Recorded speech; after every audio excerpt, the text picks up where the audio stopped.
Entonces, el día de hoy vamos a tener una charla acerca del análisis de muestras biológicas y biomateriales mediante microscopía correlativa.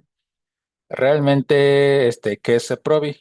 Desconozco cuántos de ustedes habrán visitado CEPROBI en alguna ocasión, pero CEPROBI como tal es un centro de investigación que está en el municipio de Yautepec, en Morelos, y son alrededor de 16 hectáreas del centro de investigación. Este centro de investigación tiene muchos campos experimentales donde se tienen variedades protegidas, digamos, y se divide en cuatro departamentos.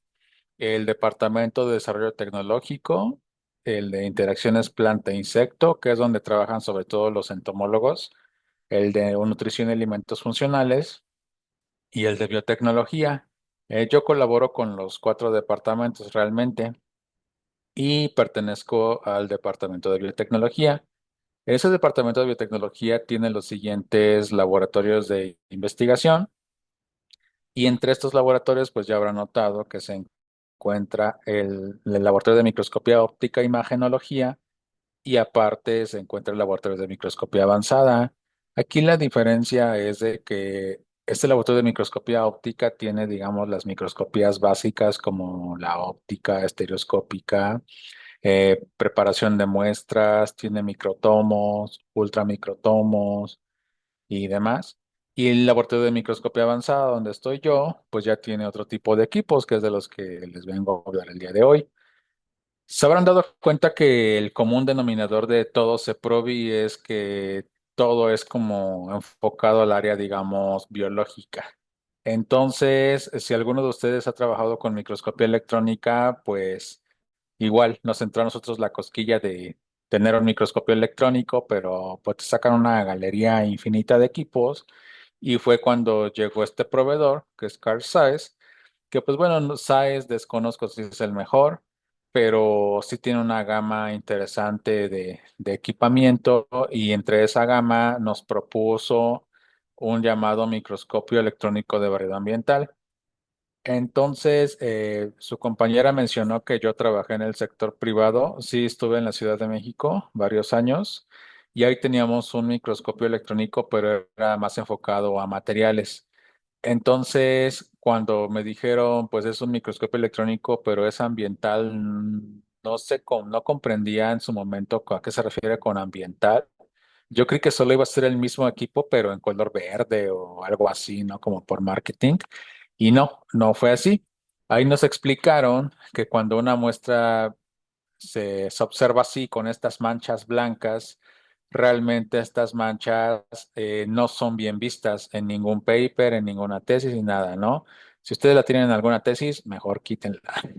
Entonces, esto se supone que estas manchas es por una acumulación de electrones y esa acumulación de electrones, como el material no es conductor, aquí se queda estático y más que quitarse con un ajuste de brillo y contraste, se va a ir acumulando cada vez más. Entonces, la solución habitual con un microscopio convencional es recubrir la muestra con oro paladio y ya para hacerlo, mejora sus propiedades de conducción y se elimina esas manchas brillantes. Pero en el caso de los ambientales, en lugar de hacer eso, un recubrimiento, lo que hacían era inyectar vapor de agua al interior del equipo para que esas partículas de agua que realmente tienen una carga parcial positiva neutralizaran el exceso de electrones.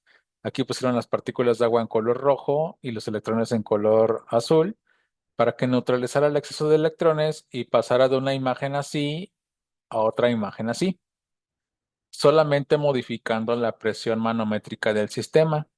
Entonces, pues parecía magia, ¿no? Y de esa manera ya no necesitabas un recubrimiento con oro, ni una fijación, ni un deshidratado por un carrusel de alcohol, ni nada por el estilo. Entonces, no solamente ahorrabas los tiempos que se tiene que invertir en toda la preparación de muestras, sino que también, pues uno como investigador lo que menos quiere es alterar su modelo biológico. Porque si yo de tanto manosear mi muestra, pues ya a lo mejor ya la alteré o ya le afecté algo, pues es lo que uno menos quiere. Entonces podías analizar muestras digamos, lo más natural posible y no solo eso, que dejas de generar residuos químicos, ¿no? Que pues es otra parte, ¿no? Que está encaminada a la parte del cuidado ambiental. Entonces, de ahí el nombre de microscopía electrónica de variedad ambiental.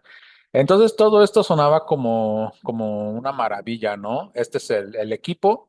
Para que se den una idea de la altura del equipo, mide alrededor de 2 metros de alto y pesa más de 600 kilogramos. Este es el equipo que tenemos en CEPROVI. Y pues bueno, el laboratorio donde está, pues realmente a su alrededor tiene una jaula de Faraday para que no le afecte ninguna radiación electromagnética y tiene un suelo contra vibraciones, ¿no? Porque pues la más mínima vibración pues afectaría, ¿no? El resultado de análisis de las muestras. Ahí pueden ver, por ejemplo, los joysticks que es uno para mover los X, Y y Z, y este es su teclado con el que tú puedes modificar las variables principales. Ese fue uno de los principales retos, de hecho, porque en un microscopio de materiales, pues las variables son menores, o sea, es decir, puedes a lo mejor modificar el voltaje, puedes modificar la apertura del spot size y demás, pero en un microscopio ambiental sí aumenta el número de variables en tu sistema, que van desde la presión manométrica, aumenta el amperaje, aumenta el voltaje, y son en total como 34 variables que son las que tú puedes modificar, y cada muestra biológica es bien diferente a otra. Entonces ahí el reto que se tiene es encontrar las condiciones óptimas para poder analizar una muestra biológica. Y pues bueno, ya que ya le agarramos el modo al equipo, pues nos dimos cuenta que no solamente pudimos analizar muestras biológicas como esta flor que pongo ahí, sino que también podemos analizar materiales, como en este caso, pues una moneda de 2 pesos, me parece. Entonces nos servía para las dos cosas, porque no solamente podía funcionar inyectando vapor de agua, o bien podía funcionar en alto vacío. Un alto vacío se refiere por ahí del 10 a la menos 3 a 10 a la menos 5 pascales. Eso es un alto vacío. Entonces ya nos dimos cuenta que no solamente podíamos meter eso, también podíamos meter laminillas de cortes histológicos. Por ejemplo, son de cortes de rodilla de ratón. Y pues bueno, también se puede meter ese tipo de muestras. Entonces, en cuanto a las aplicaciones biológicas, nosotros aquí les puse una galería de fotos, donde por ejemplo en la imagen uno son eh, son gránulos de almidón, en la imagen 2 son microencapsulados, en la imagen 3 es una planta que se está usando para remoción de metales pesados. Aquí, por ejemplo, ese es el interior del tallo y aquí se puede ver la acumulación de metales. La imagen 4 es de una plaga, es de un insecto plaga. Y la imagen 5 es igual del mismo tallo de la 3, pero es un poco más lejos. Incluso aquí se ven partículas mayores. Aquí en la 6 es la misma imagen y también se ven otro tipo de partículas, y se encontraron estas esferitas que están acá, que uno en microscopía como que ya se le va entrenando la vista. Cuando empieza a encontrar que una estructura se repite varias veces, es que es algo biológico, o sea, realmente es un patrón que se repite y se repite, quiere decir que existe algún mecanismo para que se repliegue. En este caso, al hacer un análisis químico, nos dimos cuenta que estas son partículas de silicio. Y el silicio pues está asociado con las plantas que crecen en un ambiente con mucho estrés hídrico. Entonces el silicio, como tiene una valencia de +4, forma varios puentes de hidrógeno y permite retener el agua. Entonces uno va ahí como viendo que no solamente es relacionada a la microscopía, sino que también esa microscopía te va a dar información acerca de el perfil químico que pudieran tener. Ahora, en la imagen 7 es la misma plaguita que tenemos en el 4, nada más que hay un concepto llamado control biológico, que es decir, en lugar de utilizar un pesticida, es decir, un fumigante para matar este insecto, utilizan algún otro ser vivo, como en este caso es un hongo, que lo que hace es alimentarse de esa plaga sin hacerle ningún daño en la planta ni generar ningún desecho químico. Entonces, es el control biológico. Ahora, le reitero que ninguna de estas micrografías requirió ningún tratamiento ni físico ni químico. Ahora, en cuanto al tema de biomateriales, pues son varios los factores que podemos evaluar. Acá, por ejemplo, con el microencapsulamiento o, por ejemplo, con este tipo de microencapsulamiento, ustedes podrán notar en microscopía electrónica, los que hayan trabajado con ella, es de que todas las imágenes están en blanco y negro. Y eso tiene que ver con la longitud de onda a la que se mueven los electrones. En pocas palabras, los electrones no tienen color. Y por otro lado, van a decir, ok, está en blanco y negro, pero ¿por qué hay grises muy claros y hay grises más oscuros? Por ejemplo, acá se ve gris más claro y aquí se ve un gris más oscuro. Eso tiene que ver con el número atómico de la muestra. Entre mayor, entre más denso sea el material, se va a ver el gris más claro, porque quiere decir que tiene más cantidad de electrones que pueden liberar y se puede obtener una mayor cantidad de señal. Y la imagen de en medio es de gránulos de un tubérculo y esta fue una imagen obtenida mediante microscopía con focal láser. Entonces, ya que pues resaltamos que realmente no es solamente ver las muestras, sino que también nos interesa conocer la parte química, pues se adquirió un detector de rayos X que se acopló al microscopio electrónico de barrido. Ese se conoce como EDX, que son las siglas que quieren decir Energy Dispersive Spectrometry, espectrometría de energía dispersiva. Esta técnica es una técnica no destructiva y es una técnica que puedes tener un perfil químico de elementos químicos, no de compuestos, en segundos. Su fundamento es prácticamente que tú puedes clasificar los tipos de electrones con base en la energía que tienen. Los primarios son los que vienen de las de electrones. Imagínense esto va bajando. Esta es tu muestra. Los que tienen menos energía son los electrones secundarios. Nada más penetran muy poquito la muestra, por eso están hasta aquí arriba. Los electrones que tienen mayor cantidad de energía son los electrones retrodispersados o algunos los conocen como backscatter detector electron. Esos electrones, como tienen mayor cantidad de energía, tú necesitas utilizar un voltaje más alto para obtenerlos. Eso es decir, arriba de 5 kilovoltios. Para que se dé una idea, el cuerpo humano resiste hasta 0,2 kilovoltios antes de, ya saben, pero para obtener los retrodispersos se requieren voltajes de por lo menos 5 kilovoltios.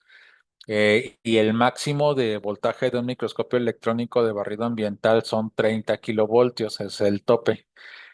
Y hasta abajo de estos es que requiere mayor cantidad de energía están los rayos X. Y ya esta parte final, pues realmente se considera como ruido, no ofrece ninguna información de utilidad. Pero estos rayos X quiere decir que necesitan una gran cantidad de energía para obtenerlo, porque el fundamento es de que si incide una gran cantidad de energía sobre la muestra, pues esta cantidad de energía va a hacer que los elementos químicos que están presentes en la muestra puedan perder algún electrón de alguno de los orbitales que tiene, y al perder ese electrón, pues otro electrón va a brincar para poder suplir ese hueco. Y pues no puede tener la misma cantidad de energía en un orbital y en otro orbital. Entonces, al brincar de orbital, tiene que liberar energía para poder estar estable. Y esa energía que liberó se le conoce como energía dispersiva. Entonces el detector lo que hace es que gracias a la cantidad de energía que se libera, sabe exactamente qué elemento químico es y incluso de qué orbital químico lo liberó. Por eso elementos como por ejemplo el calcio, que tiene una valencia de +2, quiere decir que va a haber en el espectro dos picos de calcio, pero va a estar graficado en cuestión de la energía. Vas a ver que un pico se obtuvo con muchísima energía y otro pico del mismo elemento requirió menos energía. Ese es el fundamento de la técnica y es no destructiva. Ahora aquí hay una imagen obtenida de una moneda de 10 pesos. Se alcanza a ver aquí el 10. Por ejemplo, acá a la derecha tenemos la imagen en blanco y negro del microscopio electrónico, y en la imagen izquierda, que fue con el detector de rayos X, se le conoce a esto como mapeo de elementos químicos, es decir, que le da colores el software para que tú detectes visualmente dónde se ubica cada elemento químico. Y te da aquí con esa paleta de colores, tú ya puedes saber dónde se está ubicando. Por ejemplo, este anillo que está aquí afuera te dice que está predominantemente de aluminio. y la parte del interior de la moneda dice que predomina el níquel. Y ya estos colores, por ejemplo, se alcanzan a ver muy poco en la imagen, pero en algunos casos, por ejemplo, de aleaciones o de acumulación de metales, puede ser visualmente muy atractivo, ¿no? Puede servir mucho esta información. Ahora, este tipo de análisis lo hemos utilizado en modelos biológicos. Por ejemplo, colaboro mucho con un grupo de investigación en edafología del Colegio de Posgraduados en Texcoco. Y ellos lo que hacen es, por ejemplo, aquí crecieron un hongo, estas son esporas del hongo, y lo crecieron en medios hipersalinos. Y al crecerlo en hipersalinos, la hipótesis del trabajo era que esa acumulación de sales pudiera acumularse en el interior de las esporas del hongo. Entonces, el equipo, el de rayos X, te permite analizar no solo una muestra completa, te permite analizar un solo punto. Entonces pudimos analizar solamente un solo punto al interior de la espora y sacar el perfil químico que estaba presente solamente en ese punto, en el interior de la espora. Y no solo eso, también lo puedes cuantificar. Te lo da en un análisis semicuantitativo y te dice los porcentajes de cada elemento químico en segundos. Entonces, gracias a eso, pues fue aceptado la publicación, más otros análisis que se realizaron, por supuesto. Ahora, en el área biológica, por ejemplo, nos llegamos a encontrar imágenes como esta. Por ejemplo, este es un corte transversal de una hoja y podemos ver estos palillos, ¿no? Y nuevamente vemos lo que les decía, un grises oscuros y grises claros. Desde que tú ves eso, tú sabes que este nivel de ordenamiento, primera, si es ordenada la estructura, quiere decir que es algo biológico, ¿no? O sea, hubo un diseñador, vamos a llamarlo así. Ahora, segunda, si los colores son más claros, quiere decir que posiblemente haya presencia de algún metal. Entonces nosotros al ver esto, pues dijimos, oye, ¿y pues por qué la planta estaría acumulando un metal, ¿no? O sea, como, ¿por qué motivo, no? Entonces, al hacer el mapeo de elementos químicos, nos salió esto.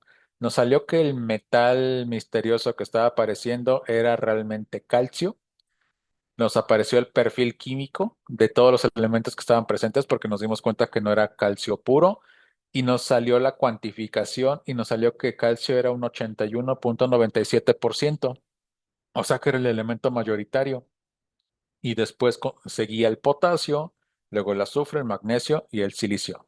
Entonces, ya después de ver esto, pues ya investigamos con base en la literatura y pues nos dimos cuenta que eran oxalatos de calcio. Y los oxalatos de calcio tienen un montón de propósitos en una planta. O sea, finalmente un modelo biológico, es decir, una planta, no gasta energía a lo tonto, siempre es con un propósito. En este caso, dice que es por un estrés por herbivoría y que la planta los produce porque como por su estructura, cuando lo come un herbívoro, se lastima las encías, como cuando tú comes mucha piña y sientes que te escalda la lengua. De hecho, es de la familia de la piña esta planta y por eso dejas de comerla, ¿no? Porque ya te está molestando. Entonces tiene un propósito, pero tú pudiste hacer un análisis químico de una microestructura. Eso es lo novedoso. Y no solo eso, este artículo es de este año, de su análisis químico en microescala. Fue de la extracción e identificación de microplásticos del sargazo en Cancún. En este caso, el reto fue, bueno, primero irnos a Cancún, ¿no? Ya por la ciencia, claro, no por otra cosa. Entonces, ya ahí pudimos hacer un análisis estructural de sargazo y vimos, aquí ya vieron los colores claros, pues sí, seguramente es de un metal, sacamos el perfil químico, pero un revisor, si tú le dices este es el perfil químico, se concluye que es un microplástico, te va a mandar bien lejos, porque pues no es cierto. Uno de los criterios que se usaba anteriormente es de que si tenía un contenido de carbono superior al 40% es que posiblemente era un microplástico. Pero prácticamente cualquier digamos, muestra biológica va a tener un contenido de carbono muy alto, ¿no? Sea biológico o no biológico.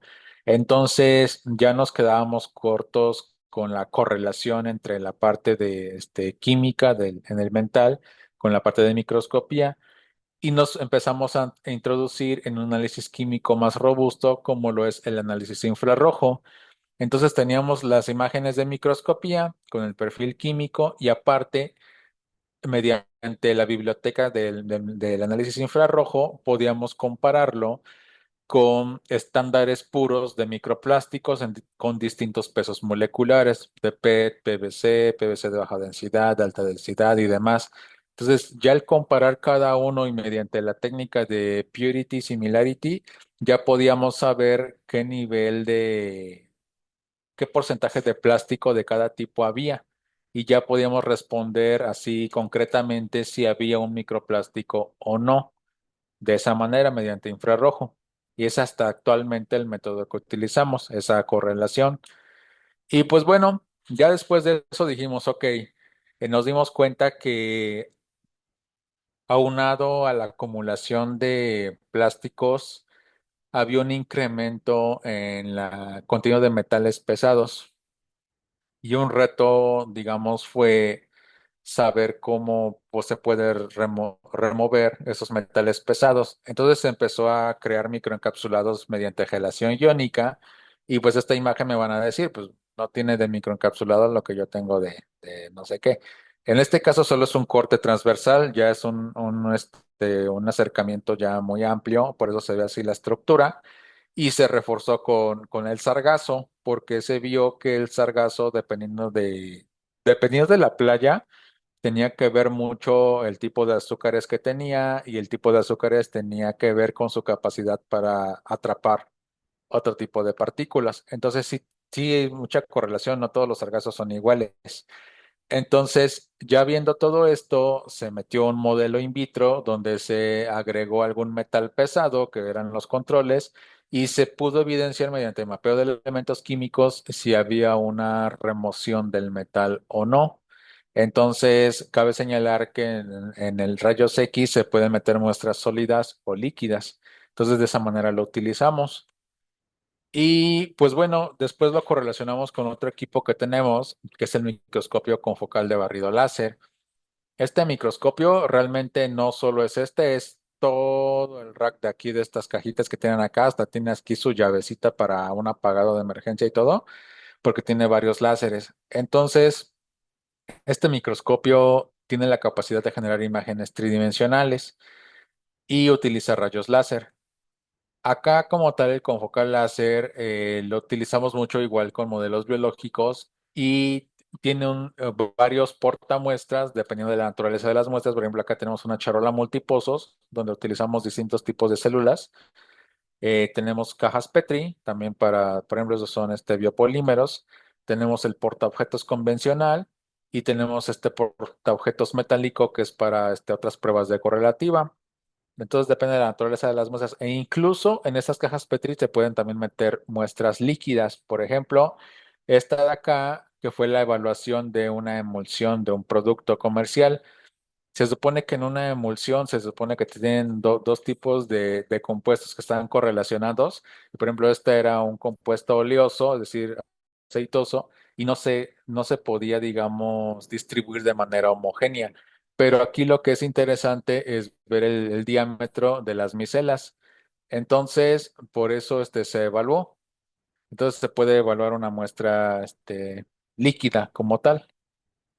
Ahora, en ese tipo de muestra no se utiliza ningún tipo de colorante, ¿no? Porque van a decir, ok, ya me explicaste que los grises claros, grises oscuros. No, aquí ya no es nada de grises, aquí ya es todo full color, ¿no? Pero en una microscopía confocal, tú puedes utilizar distintos colorantes. Colorantes, por ejemplo, para lípidos, para proteínas, carbohidratos, colorantes de viabilidad celular, colorantes de todos tipos, incluso algunos de metales. Pero hay muestras biológicas que la primera prueba antes de decir qué colorante le voy a poner es hacer una prueba que se le conoce como lambda. La prueba lambda es un barrido en todas las longitudes de onda para detectar si en alguna longitud de onda en específico generó autofluorescencia, es decir, que floreció sin necesidad de poner un colorante. Y en este caso se encontró encontró la autofluorescencia del aceite y se encontró la autofluorescencia del resto de la emulsión y por eso se pudo dar ese contraste, pero no tiene ni un miligramo de colorante de ningún tipo. Entonces, eso tenemos la capacidad de hacerlo aquí en el confocal láser. Ahora, también se pueden tomar micrografías tridimensionales, por ejemplo, te ayuda a estudiar estructuras, por ejemplo, este es de una planta parásita y este tipo de estructuras de una planta que es la que va a parasitar. Entonces, se puede evaluar, ¿no? De ese tipo de experimentos e incluso se pueden tomar videos. Ahora, para muestras muy grandes, podemos tomar, por ejemplo, un corte, por ejemplo, es una imagen de una parte del intestino grueso de un ratón, y aquí tiene, de hecho, probióticos que están metidos en estas crestas, pero podemos tomar, aquí tiene otros, podemos tomar una macrofotografía, que es esta. Esta es la macrografía completa, y este cuadrito solamente es una zona bien pequeñita, pero puede hacer esta reconstrucción de manera automática porque tiene una platina motorizada.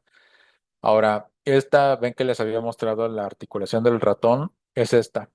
Esta es la rodilla del ratón y podemos hacer un acercamiento, por ejemplo, de este cuadrito y salen las células, por ejemplo, se marcaron en rojo las células que están inflamadas. Entonces, se pueden hacer magnificaciones de una zona en específico o bien verlo como un todo con el método TILES. Y en la parte correlativa, por ejemplo, con mis amigos entomólogos, evaluamos plagas, por ejemplo, este, que es un pulgón, que está felizmente aquí en una hoja de un árbol, pero podemos ver incluso el interior del insecto. ¿Qué es esto? Este es el interior del insecto que se vio mediante el microscopio con focal láser, y aquí incluso se ven sus huevecillos, sin necesidad de cortarlo físicamente, es decir, el láser escanea el interior del insecto. Y pues bueno, aquí tengo una muestra sobre mi mano.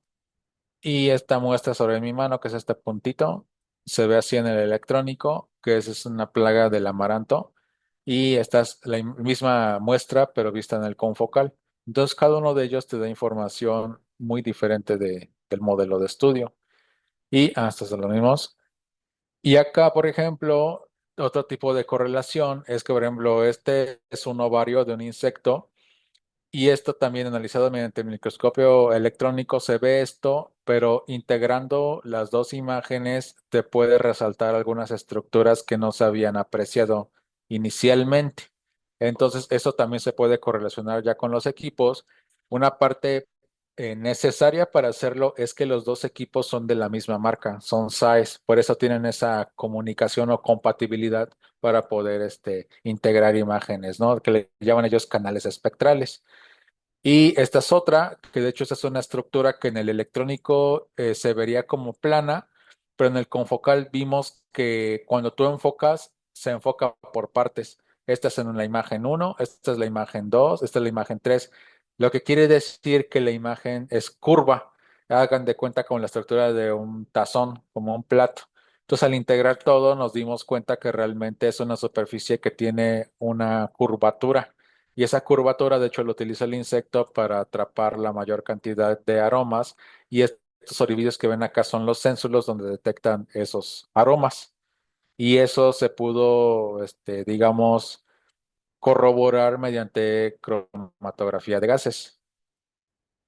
Estas son otras estructuras que no se habían notado en el confocal, pero al verlas en el electrónico nos dimos cuenta que realmente estos eran tipos de tricomas que tenían este modelo biológico, y esta coloración azul tenía que ver con una acumulación de metabolitos secundarios en la planta, que son súper costosos, ¿no? Y valiosos.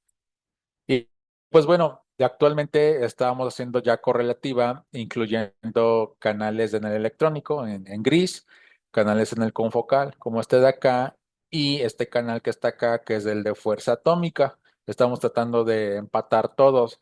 Aquí el reto fue de que yo les había dicho que tienen que ser de la misma marca, pero nuestro equipo de fuerza atómica pues no es SAES. De hecho, SAES no hace microscopios de fuerza atómica, entonces tenía que ser un tanto manual la cosa, pero ya estamos, digamos, implementando maneras en que cómo podemos integrar las mismas coordenadas de la muestra en el mismo equipo. Y actualmente, la visión actual que tenemos en este laboratorio, que es la parte en la que actualmente me estoy desarrollando, es en la parte de la microscopía con inteligencia artificial.